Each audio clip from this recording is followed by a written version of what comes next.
On the news around the world tonight,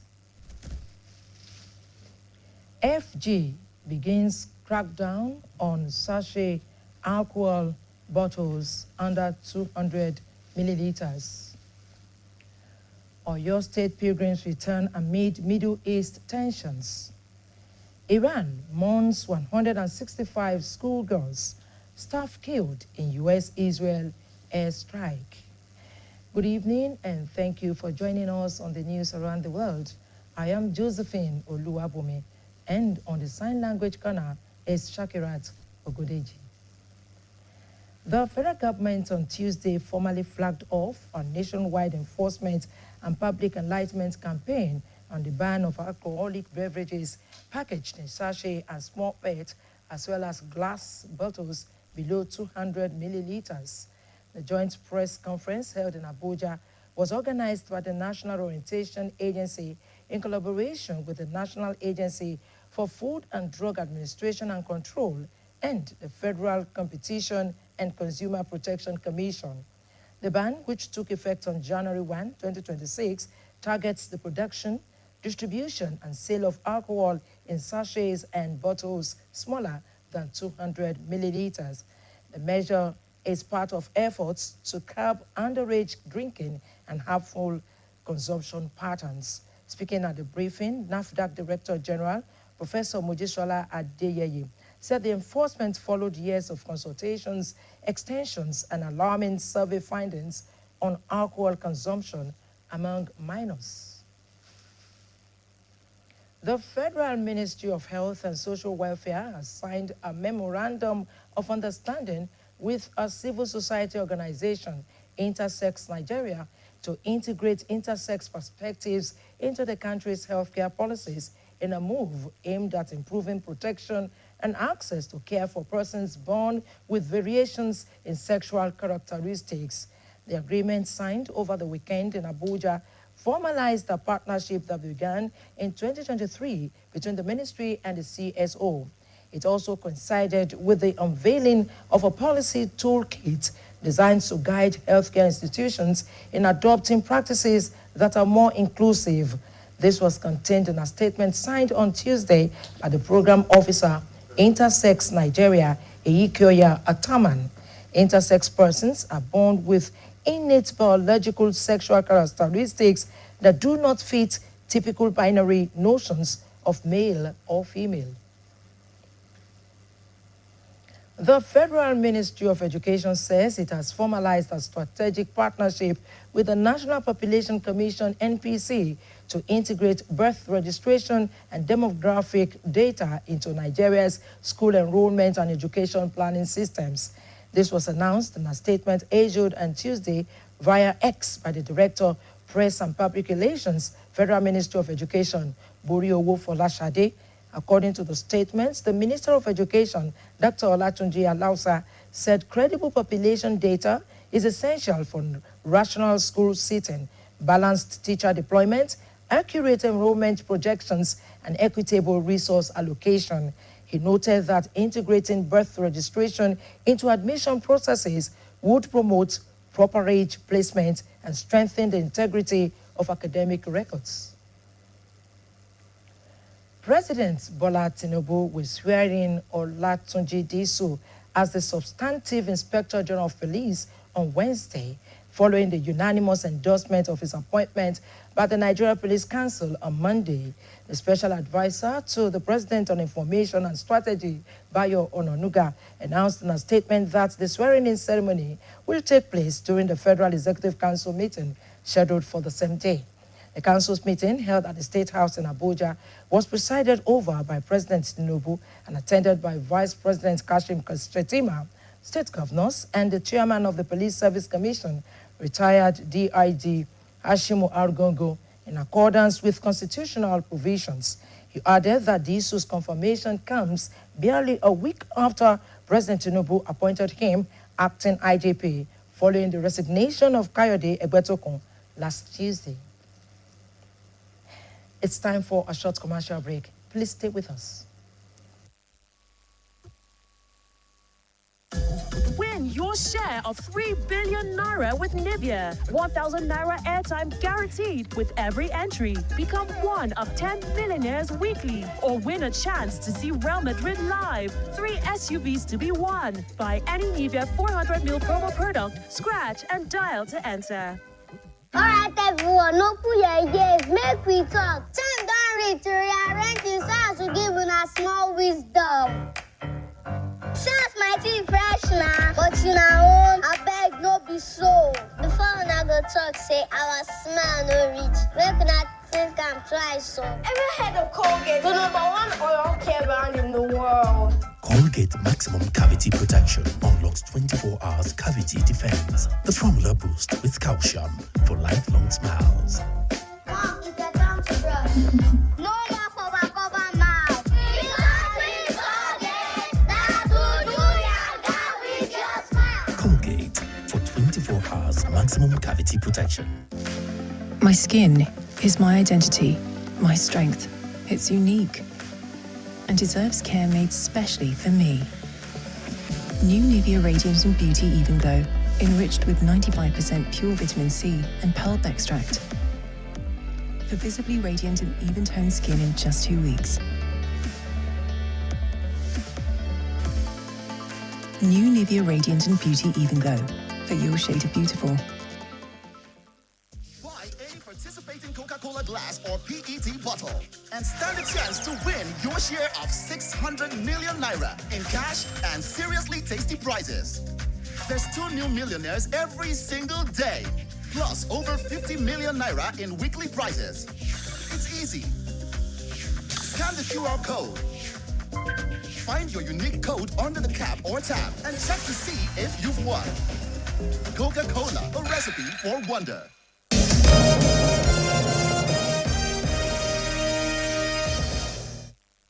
Welcome back. The Federal Airports Authority of Nigeria has ruled out 4 digital payment options for access gates at airports nationwide as part of its ongoing Operation Go Cashless initiative.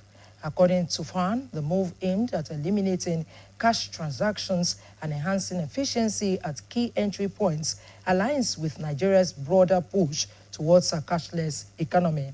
The authority detailed the available payment channels in an announcement on its X handle today. It was stated that boarders can make use of FAN Go Cashless Card, e-tag, VIP sticker, and ATM debit card via POS to ensure smooth and efficient access.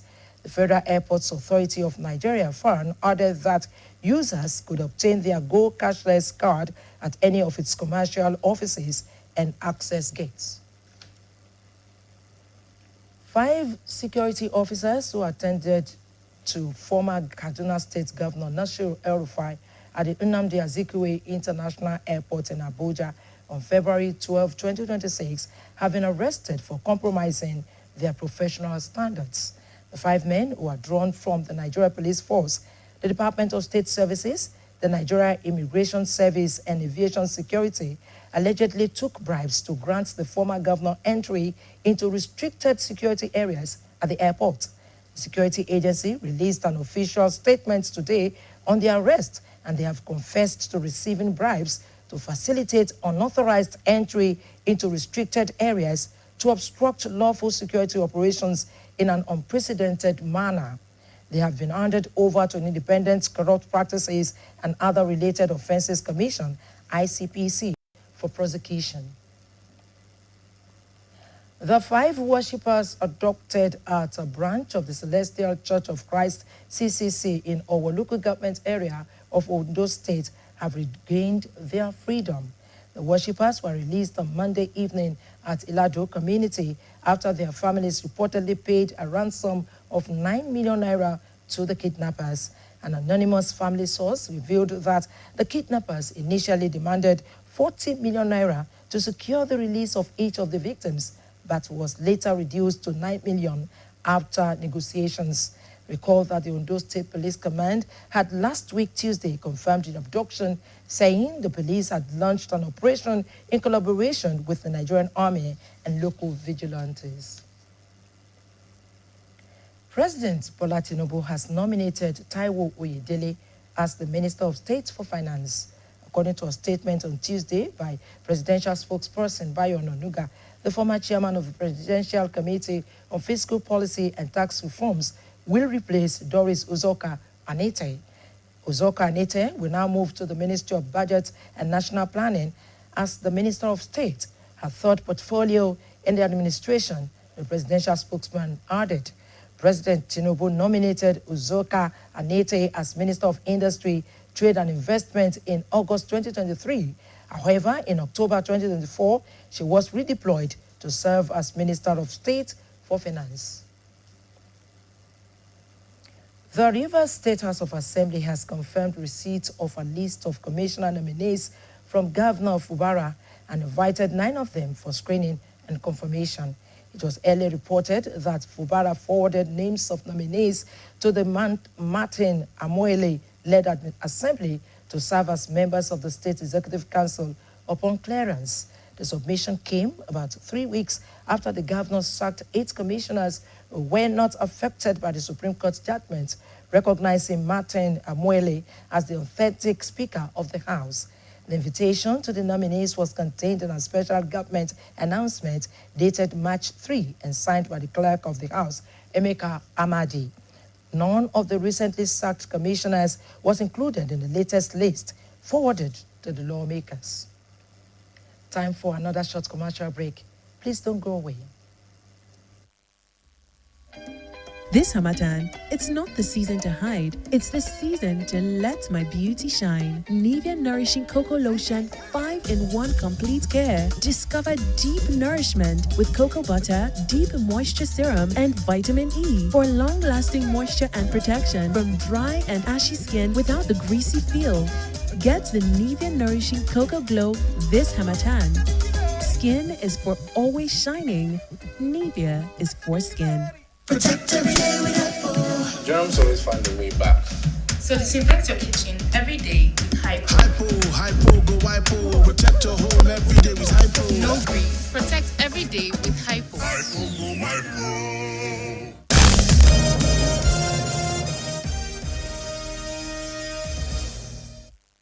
Thanks for being there.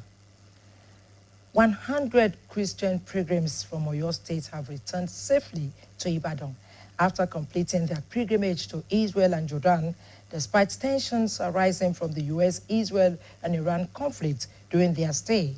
Staff reporter Adebayo Abdurrafi was at the Total Garden of the State Pilgrims Welfare Board Christian Wing, where the pilgrims were warmly received by family members and loved ones. His report. For many Christians, visiting the Holy Land remains a lifetime spiritual aspiration. Walking through places where Jesus Christ lived and performed miracles over 2,000 years ago. However, for the Oyo State contingent, the pilgrimage turned into a mix of devotion and anxiety as tensions escalated into open conflict during their stay in Israel. Speaking with BCOS News at the Pilgrims Welfare Board office shortly after their arrival, the chairman of the Oyo State Pilgrims Welfare Board, Christian Wing, Bishop Ademola Moradeyo, expressed gratitude to God for a safe return.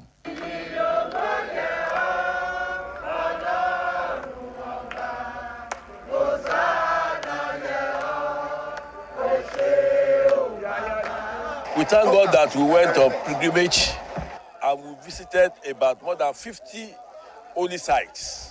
And you see them, you are happy and they are in joyous mood. But our own is different. This is a pilgrimage, in the midst of war, because we saw what really happened.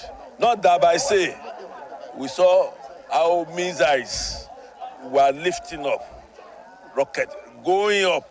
We were there. We also witnessed, and we also took refuge. We more than 8 times we rushed to safe protected area. At times we found ourselves under bunkered. Some of the pilgrims, including Pastor Biodun Pokuola and Dr. Yabode Olusomi, described the experience as frightening, recounting how they witnessed missile movements across the skies. Despite the tense moments, They noted that the pilgrimage remained spiritually fulfilling as they prayed and visited historic biblical sites they had previously only read about in the scriptures. For the first time in my life, it was terrible. We couldn't sleep. And the moment they release the missiles, we begin to run helter-skelter. And even the old men and women amongst us will be running because they are reserved and safe places. So those are the places we run to hide. So we're running there just to hide for those things not to affect us. But it was a terrible experience. But we thank God. We believe in God, and we trust that God that took us there will not allow evil to happen to us. It's a wonderful experience that one is able to see the things, to touch the places, to put your feet on the ground, and to see that these things that happened more than 2,000 years ago, we are able to go there. The leadership provided by the bishop was excellent. He was not only a leader, he was a father to us, making sure that everybody was okay. We want to thank the governor for making it possible for us to be comfortable. We know that it was not, what we paid was not, what we used for this journey. While commending the hospitality and arrangements made for the pilgrims in the Holy Land, the executive assistant to the governor on administration, Reverend Idowu Ogedengbe, applauded the Oyo State government for ensuring adequate logistics and safety measures throughout the trip. It's a life-transforming and life-changing experience. Places we've got to read in the scriptures came alive. We saw all the footsteps, the pathways that Jesus Christ took while he was here on earth. And even some of the old patriarchs, men like Moses, men like John the Baptist, we saw some of the sites showcasing what they did. And that to us was a means of reviving our faith. The organizers of the tours were very friendly, they were very hospitable, and all our people have good stories to tell. The Oyo State contingent had departed Nigeria on Sunday and was already visiting scheduled holy sites before the conflict escalated the following Saturday. No case of abscondment or casualty was recorded during the trip. The pilgrims, who now bear the title of Jerusalem pilgrims, have since reunited with their families and returned to their respective towns across Oyo State. Adebayo Abdurafi, BCOS News. Nigerians in Diaspora Commission, NIDCAM, has debunked reports claiming it stated that no distress calls had been received from Nigerians stranded in the Middle East amid the escalating crisis in the region. It clarified that citizens abroad have indeed made inquiries. In a statement issued on Tuesday via its official X handle and signed by the Director of Media, Public Relations and Protocols, Abuja, Abdurrahman Balogun, the Commission distanced itself from the circulating claim. Balogun clarified that, contrary to the report, the Commission had received inquiries from Nigerians in parts of the Gulf and Iran regarding possible evacuation plans. The clarification comes against the backdrop of heightened tensions in the Middle East following military strikes carried out on 28th of February 2026 by the United States and Israel in Iran. Nigerian National Petroleum Company Limited and other filling stations have increased their premium motor spirit pump price. It was gathered that petrol has been adjusted upward to 960 naira per litre, up from 875 naira sold on Monday. Report reveals that Nigerians would have to pay more for fuel after Dangote Refineries hiked its gantry price over increase in global oil price due to hostilities in the Middle East. Both the Independent Petroleum Marketers Association